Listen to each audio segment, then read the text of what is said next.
Here, we're given the graph of the velocity of a function, and we're asked to find all intervals of time when the particle is moving to the right. Well, I'm going to assume that the right is the positive direction.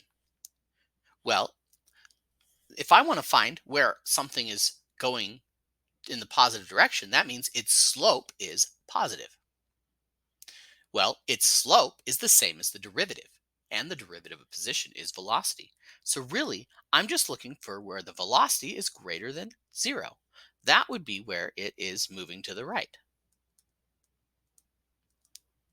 And so that is just where it's above the axis, which would be here, here, and here. So my answer